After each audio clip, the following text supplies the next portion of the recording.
Call the meeting to order, and we're going to make this very short, save everybody a lot of time.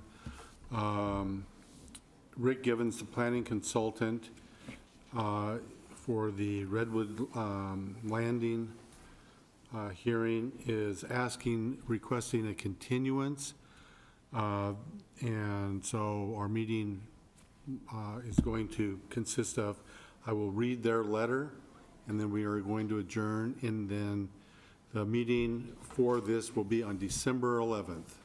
So, and the reason for that is that they want to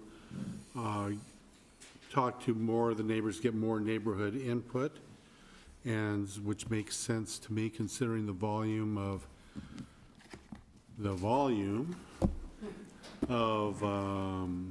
input from the community.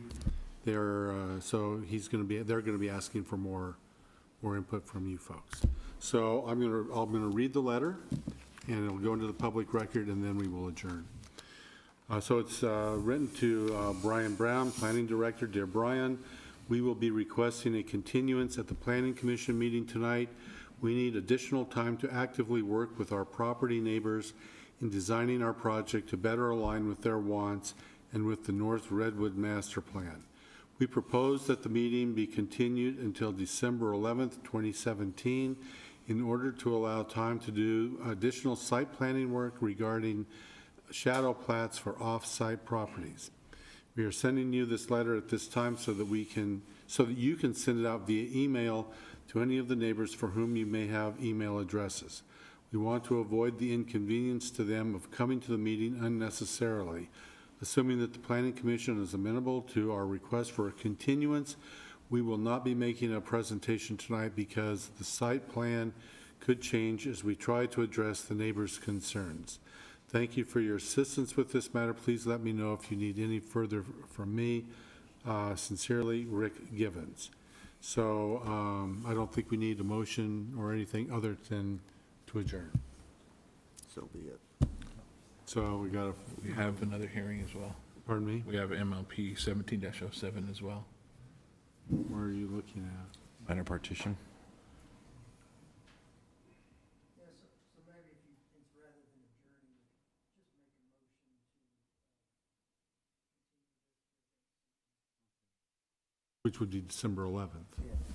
Okay, so we'll just postpone the whole thing until December 11th. So it's been moved and seconded that we adjourn, and this entire packet will... No. We're just not adjourning, we're just postponing the one public hearing item. I'll make the motion. Mr. Chair, I would move that we continue the SUB 17-06 North Redwood Landing subdivision to a date certain in the future of December 11th, 2017. Second. All in favor, say aye. Aye. Aye. Okay. So Brian, do we move on with the other? Yeah, so now I just pick up at the regular Okay. process of the agenda now. Okay. Then if we could stand for the invocation and flag salute.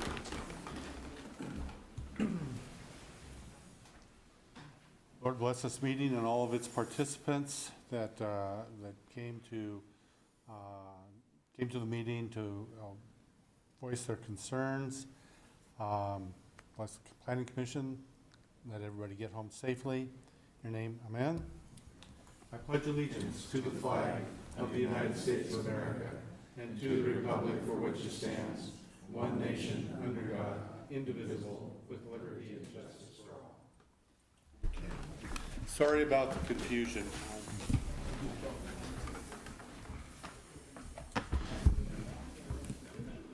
So, do we have any citizen input on non-agenda items? Yes. If you could come forward, just for the record. I just sort of like to submit written testimony for the one you just continued. Sure, with Laney. Yes, that would be fine. Do we have any citizen input on non-agenda items? Okay. We need to approve the minutes of the October 23rd meeting.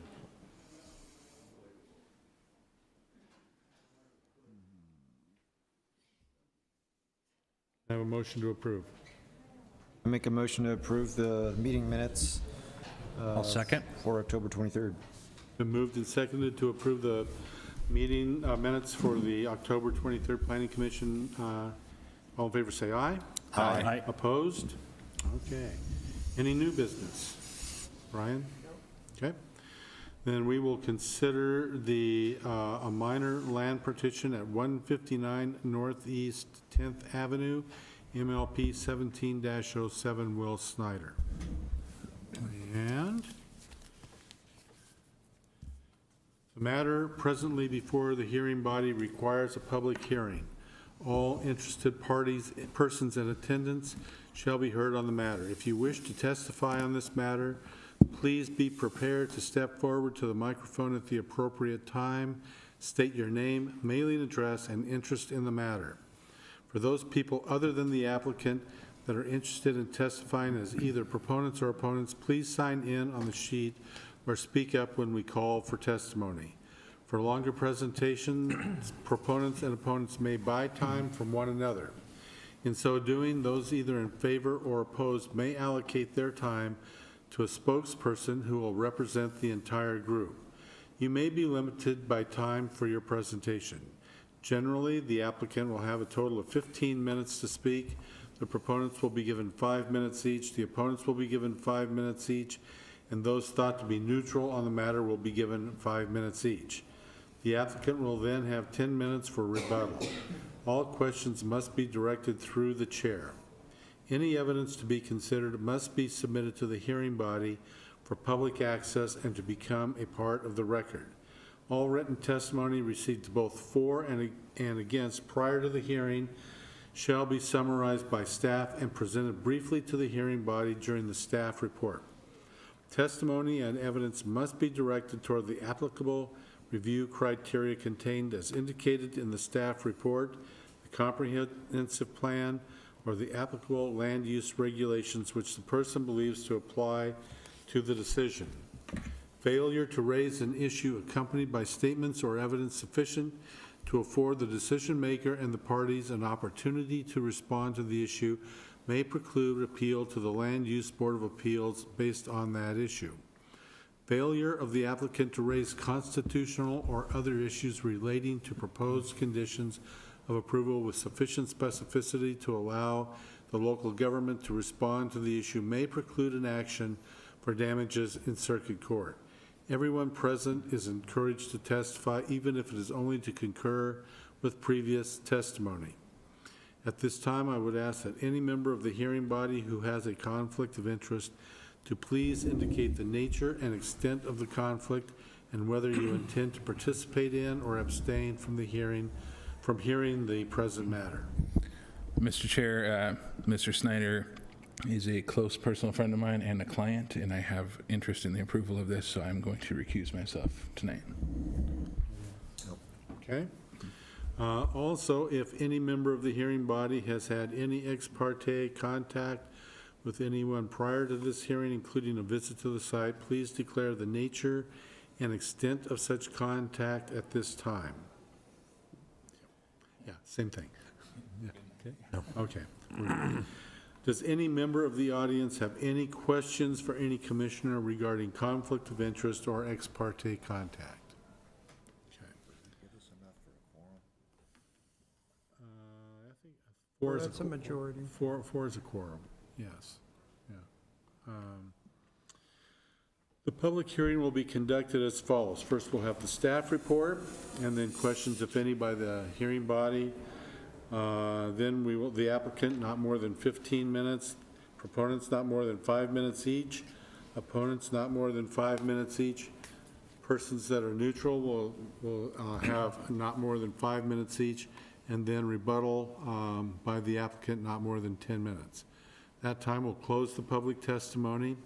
Then there will be some questions by the hearing body. We'll discuss and deliberate, and no additional testimony unless specifically allowed by the chair. A decision shall be made by the hearing body at the close of the hearing, or the matter will be continued to a date certain in the future. This will be the only notice of that date you will receive. Does anyone have any questions about the procedure outlined for this hearing? Okay, hearing none. Brian? Thank you, Chair Savory, and good evening, Commissioners. The hatched area on this map shows you the tract that is proposed for subdividing, and you'll see that it's adjacent to another flag lot. It has an arm that heads out to 10th Avenue, and there's a driveway in that arm serving that property today. So one of the first things when this was contemplated is we asked the applicant to visit with that neighboring property owner to see if they would agree to allow a shared common use of that existing driveway, so we wouldn't have another side-by-side driveway as a result of this. They declined and were not interested. Therefore, they're taking this property and they're proposing another arm side by side with the adjacent arm there. And so you're going to have two driveways that are side by side.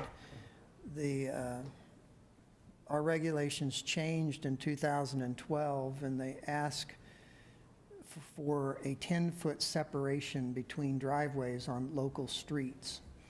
And to achieve that, you usually try to keep your driveway as it approaches the public street 5 feet off of an extension of the property line straight out into the street. If you have 5 feet from your property line on each property, you'll achieve that 10-foot separation.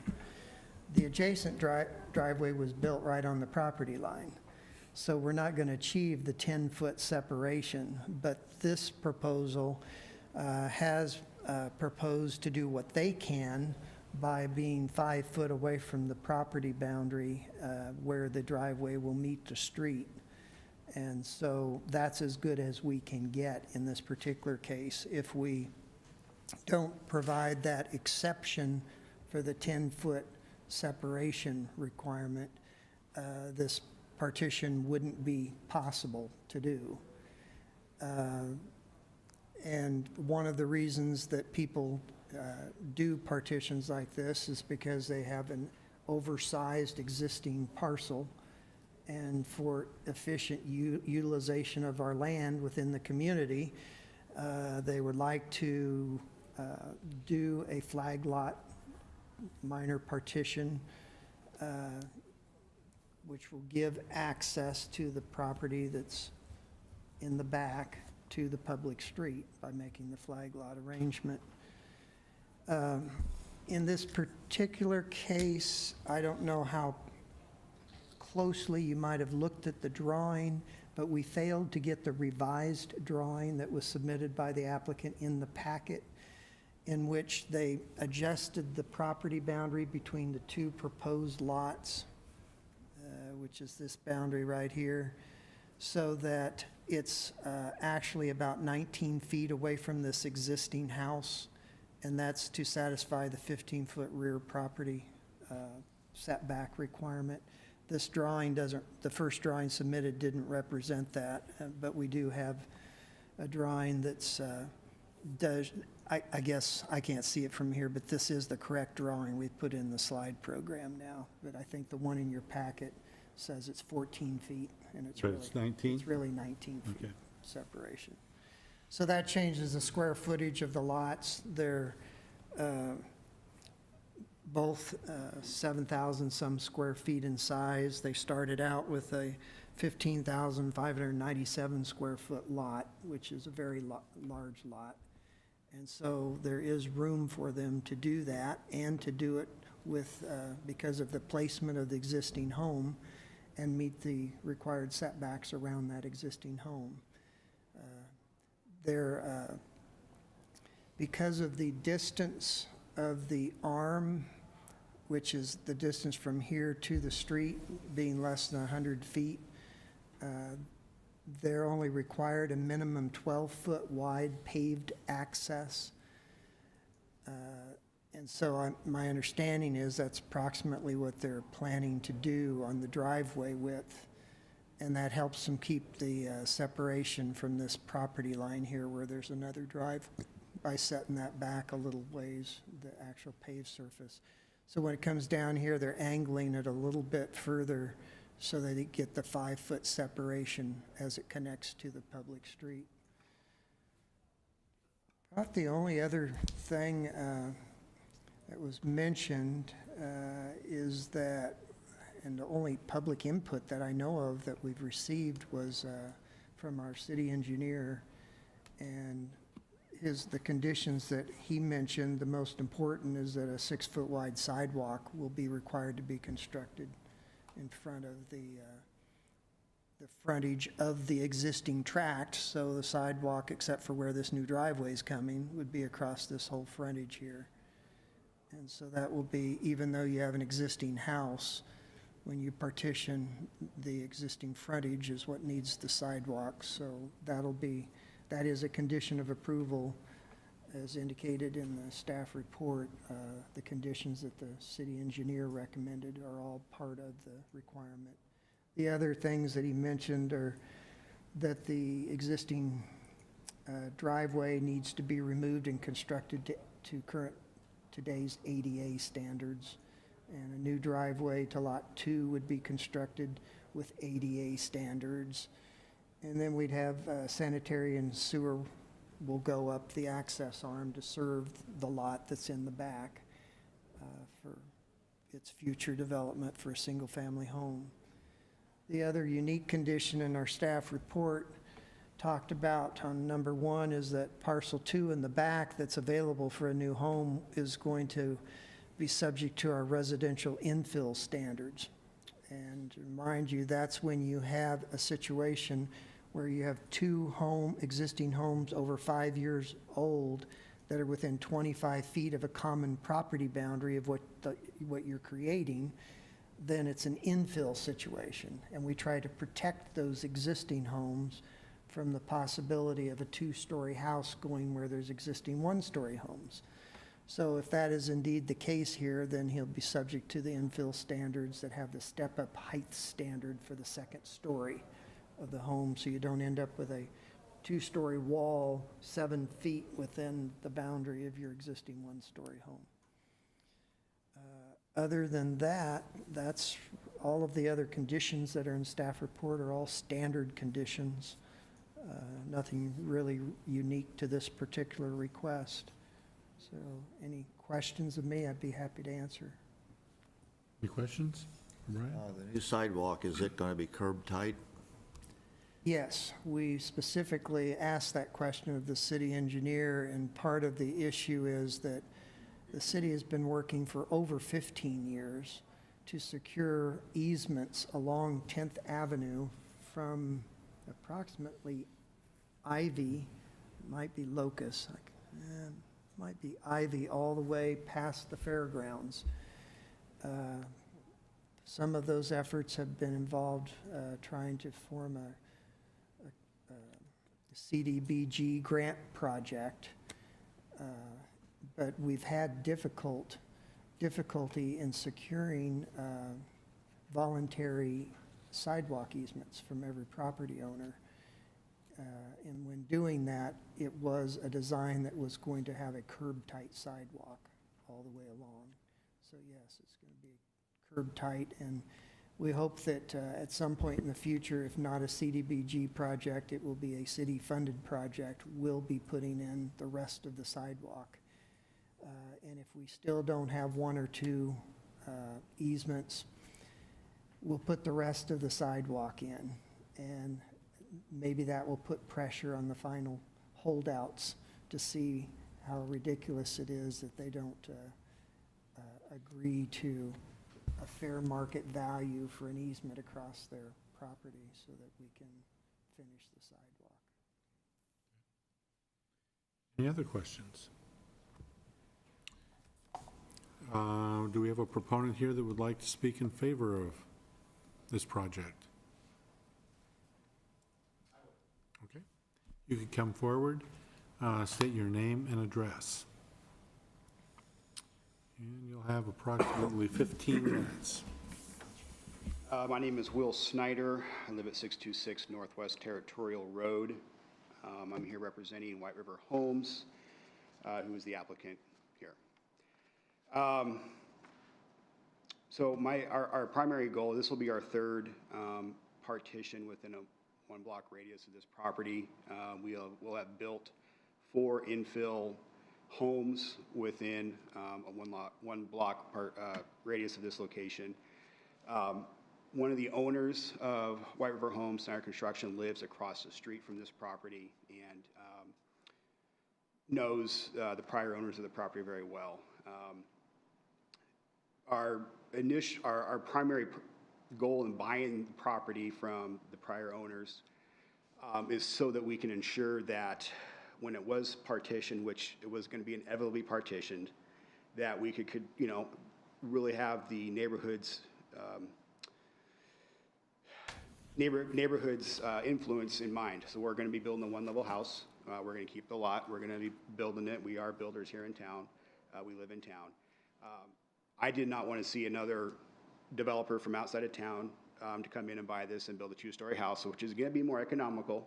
There'll be a bigger return for building a 2-story house, but I do not want to see a 2-story house built there. So that was our primary goal in purchasing this. And the secondly is also to help the sellers at that 159 Northeast 10th Avenue to purchase their property to give them financial relief so they could move on. I pretty much agree with everything that planning director has asked. The one thing I would ask, though, is that we are not required to put a sidewalk in. There is no sidewalks anywhere on 10th currently between Ivy all the way down to basically Pine.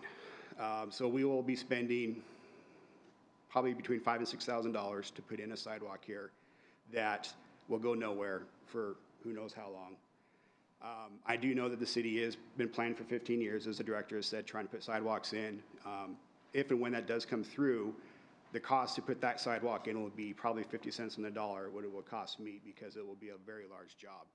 So for me to hire a contractor to put it in, it's going to be very expensive, and it will provide no utility for anybody for the foreseeable future. That would be my only request, is that there is no sidewalk required. Any questions for Mr. Snyder? Okay. Thank you. Are there any other proponents, people that wish to speak in favor of this project? Are there any opponents that would like to speak on this matter? Are there...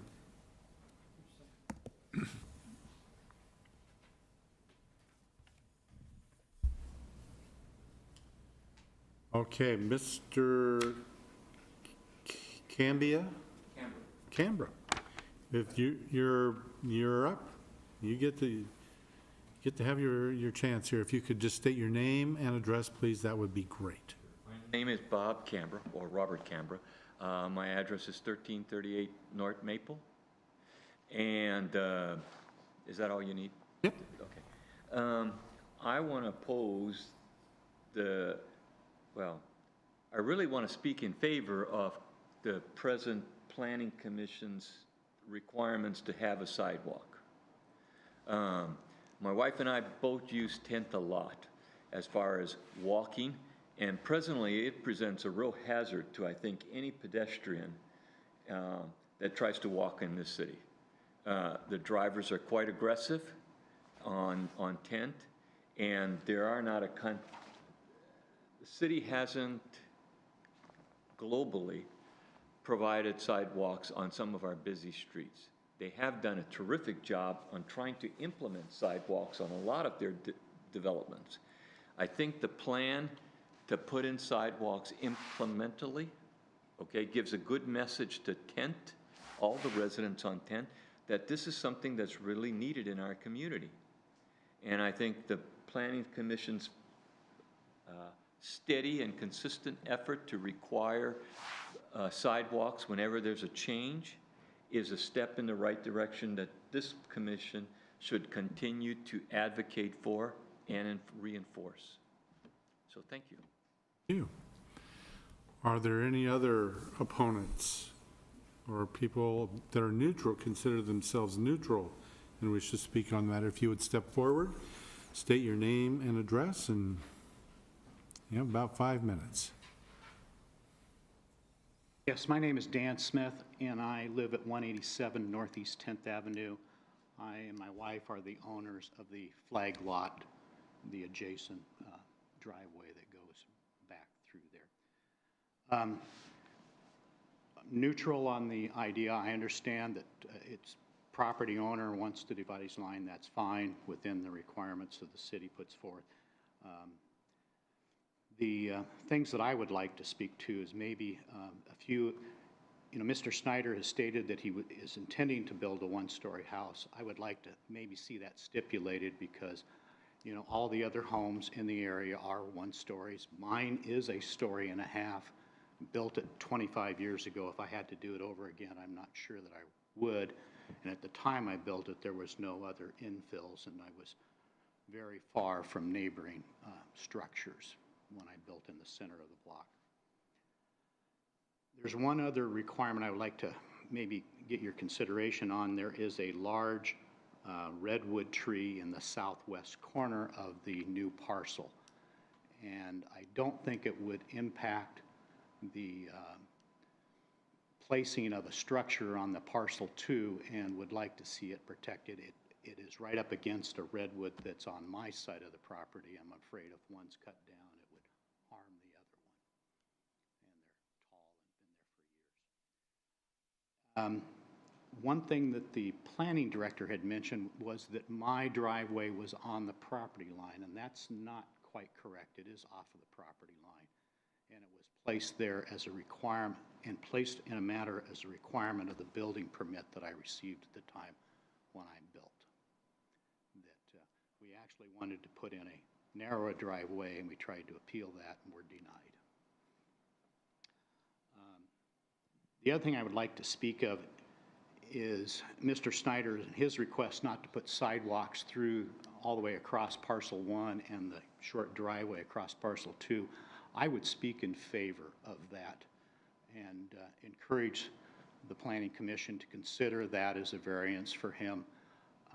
There are no other sidewalks within up and down 10th for a couple of blocks or better. And I think just a short area there would be somewhat out of place.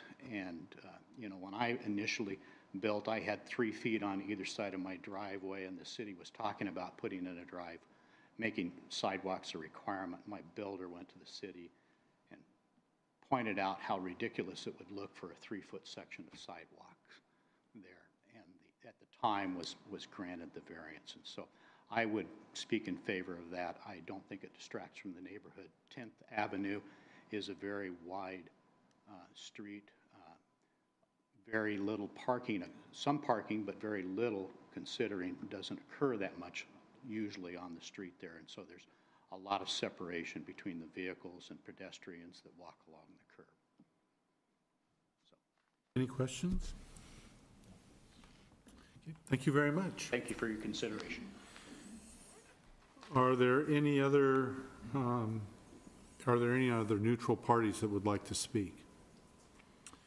Mr. Snyder, do you have some rebuttal that you would like to address?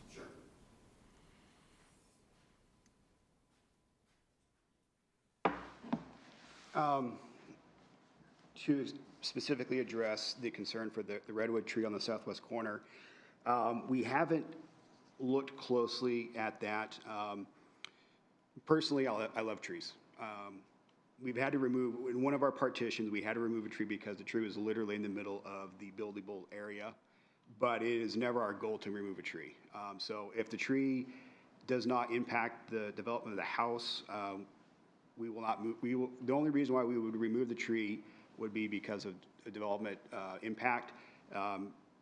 Best case scenario, we'll probably just limit up a little bit so it doesn't overhang into the gutters area. But we are very, very, very fond of trees and what they do. And then secondly, like he suggests, when you have 2 trees that are close together, you take one down, it's going to really impact the other tree. And we don't want to create that as well.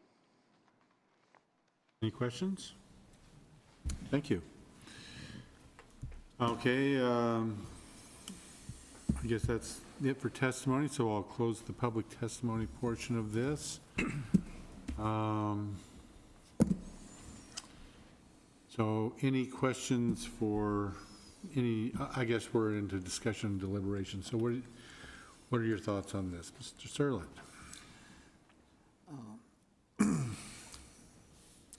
Well, I would like to see sidewalks all the way down 10th. It's a fairly busy street, and cars go quite quick down there. I live 1 block away from it, and so I'm pretty familiar with that area.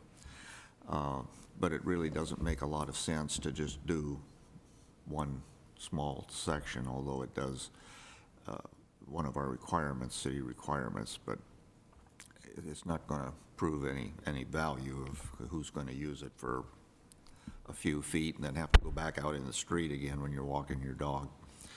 I'm glad to hear Mr. Snyder's intentions to save the tree. I concur with that wholeheartedly. I think 1 story is what we should have in that. 2-story would look totally out of place because all through that area are low houses, and so 1 story is what I would advocate for. And those are my feelings. Eric? I think it's pretty straightforward. We've done these before, and I think this is compliant to that. I'm probably more of an advocate for the sidewalks, just because you got to start somewhere, and that's why that code is there. So you got to continue to build upon that, and I agree that it's maybe the first one that's being built there, but you got to start somewhere. Hopefully the city does continue to build that, because I think there's also a safe for the kids to go to school, those kind of things that to me is an important piece of our code. So I am a proponent of that. It's not going to stop me from not going along with the group, but I am a proponent of doing that. Otherwise, it's pretty straightforward. I think the builder's being compliant to a lot of the items that that the neighbors are looking for, and I think he's trying to be a good neighbor. I would agree with the other 2 commissioners that improving the section of sidewalk along the frontage is a standard. Just about every city you go to, whether it's Canby or any of our neighbors, it's a common standard to have. You got to start somewhere. You might have this development this year, and then another development next year, and another development down the road the following year, and all of a sudden we've got some sidewalks there. And maybe they connect, maybe they don't. And then the city comes in and builds the rest of them. So I'm a proponent of sidewalks as well, for safety and other reasons. I'm with Mr. Serlet on the sidewalk issue. I think that having just 1 section of sidewalk is, while they're nice, and you do have to start somewhere, I drive up and down 10th, and it is pretty wide. I don't know that a sidewalk in this particular case is going to particularly get a ball rolling that may not roll very far for the next decade. So that would be my thought on that. I like the idea that we're going to save the tree. That's fantastic, and I agree that it should be, if you build on it, should be a 1-story house. So, having said that, we're kind of split on the sidewalk issue, but that is, I'm rather ambivalent about it, but I don't know that should be a requirement. Be nice if. Comment on that? Sure. If you could come back up and.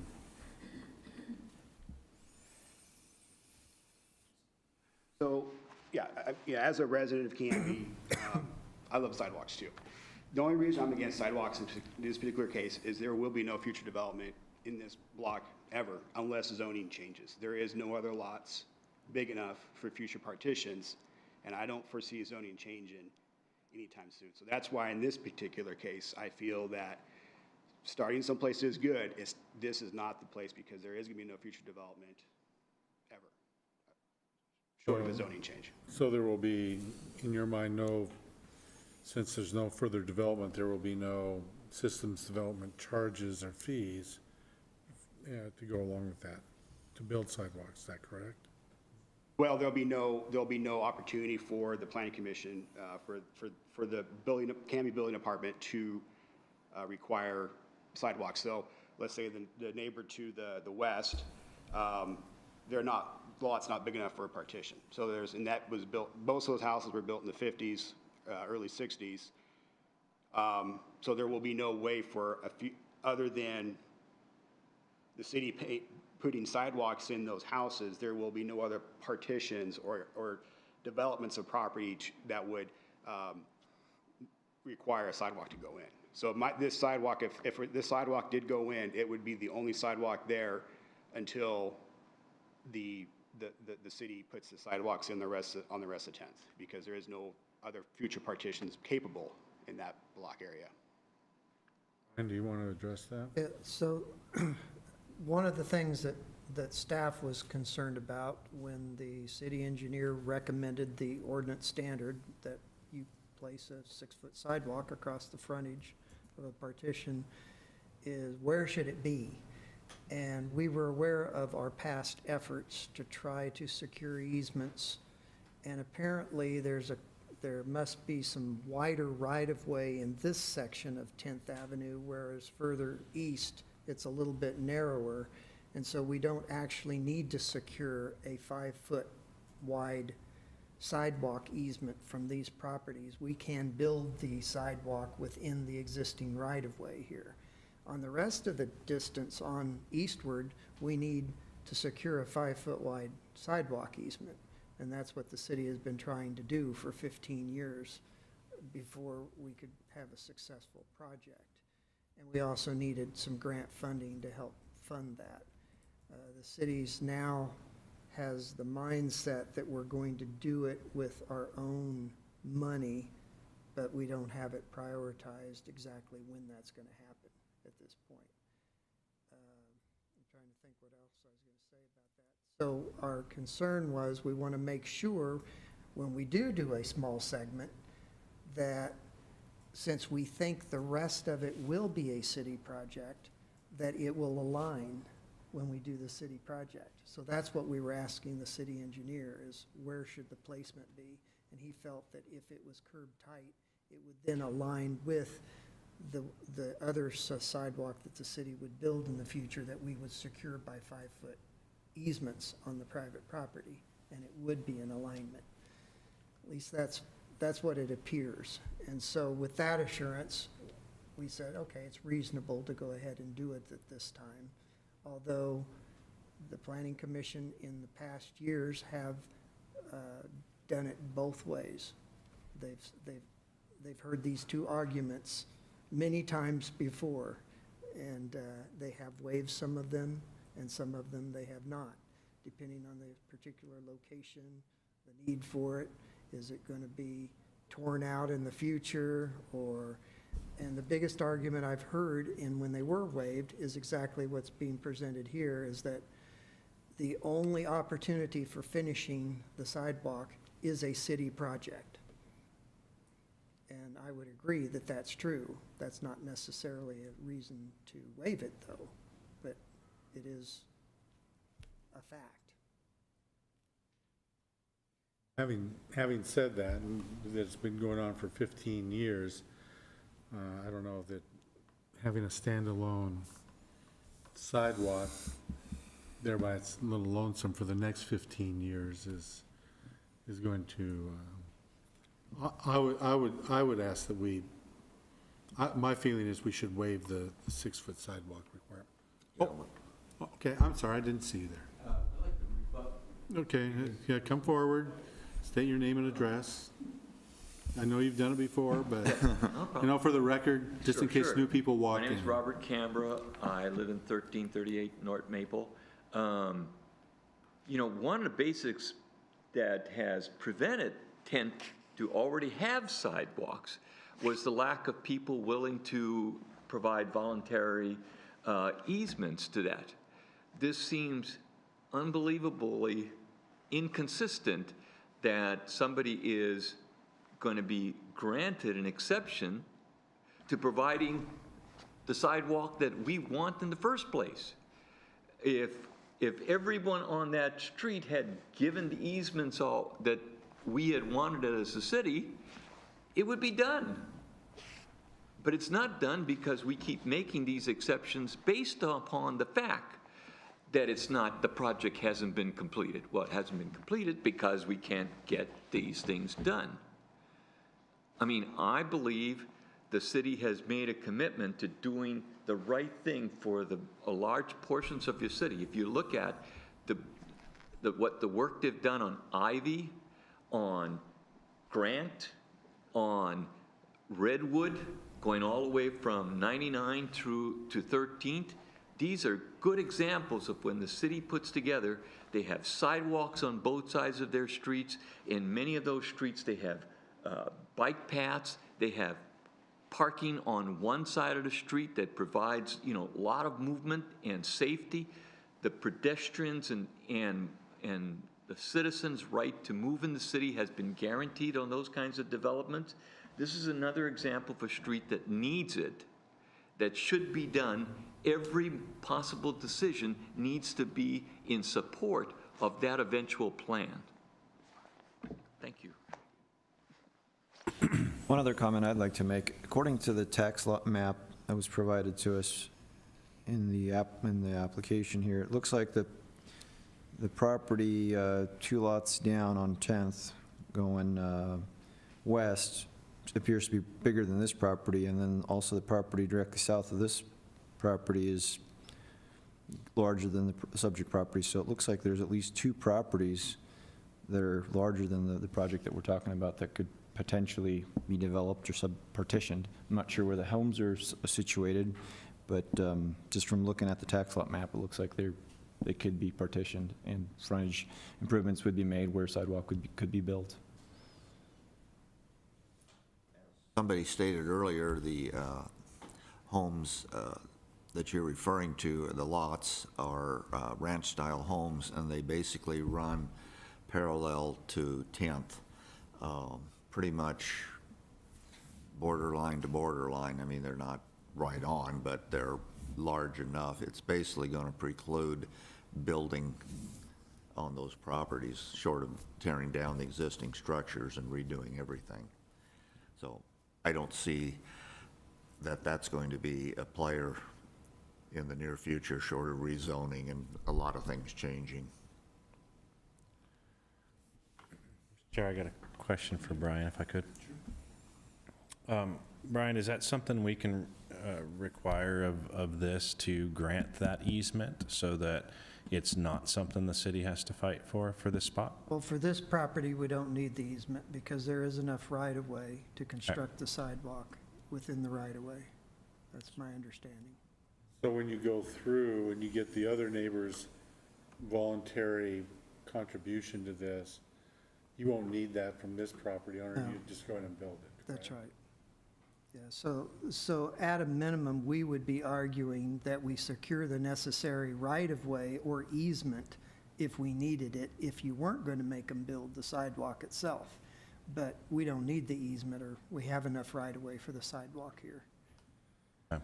And we don't anticipate having any more right-of-way dedicated except a 5-foot easement on private property for a sidewalk purpose, because that is much less expensive to achieve than taking 5 foot of property just to get a right for a sidewalk on their property is what we'd be asking for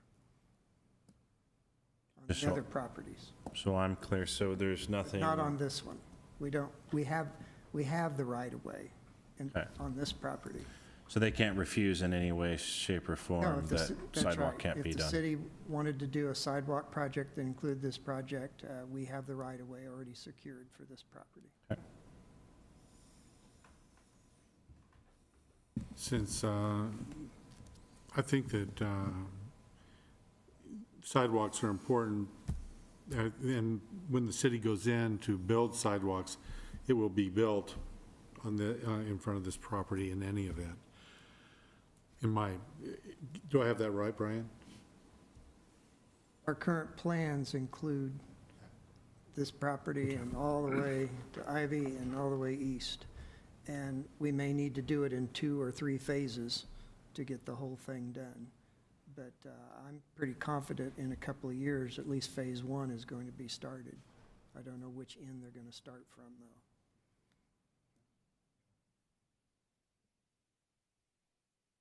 though. Does that change your thinking about, It does. I just want to make sure that that we don't put more stress on the city trying to procure those and to be able to do the sidewalk. If the city's going to do it, it's a project, and the builder's correct. They're going to get it for a lot cheaper to build that section. And as long as they can do it, yeah, I mean, as long as they're allowed to do it and they can't stop it from happening, it doesn't become more of a problem. I might just volunteer that we've had a couple instances in 10 or 20 years where we've taken a fee in lieu of the construction of the sidewalk. Well, it's still going to cost him about the same money as building it, so you might as well build it. But some people have chosen to pay the city a fee. Unfortunately, we're not good trackers of that money. You got to set up a special escrow. It takes systems and such, and it hasn't been done very often. But we were reminded, I just thought of it, we were reminded from money that we collected, fee in lieu of the improvement, about last year sometime for a payment that was collected about 12 years ago. And lo and behold, when we checked our records, yes, we had that money. You know, everybody had forgotten about it. Price is So- expensive when 12 years later, I'm Yeah, sure. so that's the trouble with doing the fee and lose as well. And if you're going to contribute the money, it's that argument that, well, it's the only sidewalk here and there's none that connect to it, but at least the city doesn't have to spend that money in the future because we've collected the money for it and saved it somewhere. So I don't advocate that system. I think you either prove it or you don't. well, I would like to move that we approve this project without the 6-foot sidewalk requirement. Yep. That's it. Otherwise, it's fine. Yep. Have a second? Second. Just a clarification of that motion, it does include, per the conditions of approval recommended by staff Right, for me. but does not require the 6-foot. And did you want to put something about restricting to a one-story house? I might make a comment about that, is that, you know, that isn't an ordinance criteria. So you're somewhat stepping out of your bounds if you were to do that, because the city doesn't have any private property tree restrictions, except for those that have deemed to be a street tree that was planted as a requirement through a site and design review or a partition or a subdivision. This tree in the backyard that's many, many years old is a private tree that isn't a street tree. We currently don't have any restrictions on their removal. You know, that doesn't mean you couldn't have a one-story home or a restriction on not cutting down the tree. If you have a somewhat amenable applicant, which he said he was, but otherwise you could potentially be challenged since it's not a review criteria.